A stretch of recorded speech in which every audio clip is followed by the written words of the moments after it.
So Fantastic. how do you know if somebody needs help? What are some of the warning signs? We're going to turn to you, Tricia, because you have a background in this professionally. So share with us, what are some of the signs? So I don't have a huge amount of time spent studying this the suicidal ideation area, but I have had some instruction on it. I was writing down a few things.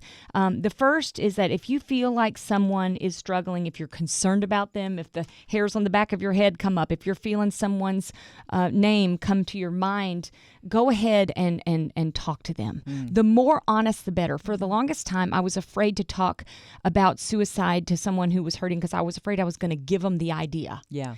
That's you're not doing that. You're not giving somebody an idea when you're opening up an honest discussion about it.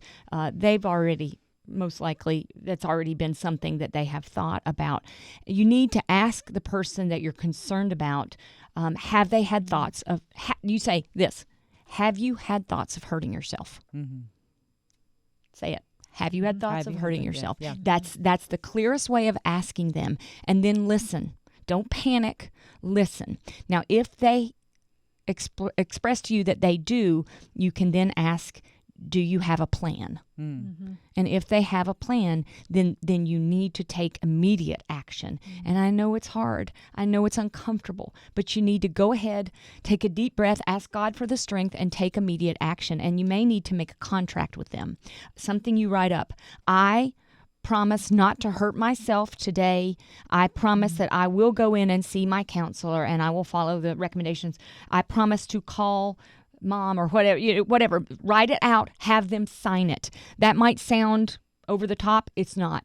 It is a step towards providing safety. Another thing to be on the lookout for is if a person has been very depressed for a long time and low energy and not engaging, and then they rebound a little bit. They seem to be feeling better. They seem to be acting better. Be on the lookout for that, because that's actually a time that could be very dangerous. Because oftentimes if someone has gone through a major depression and is feeling suicidal and then they rebound, it can be because they've created a plan for themselves and they feel like they have an out and they could be taking action. So that's what I learned in some of my studies. Be on the lookout for that.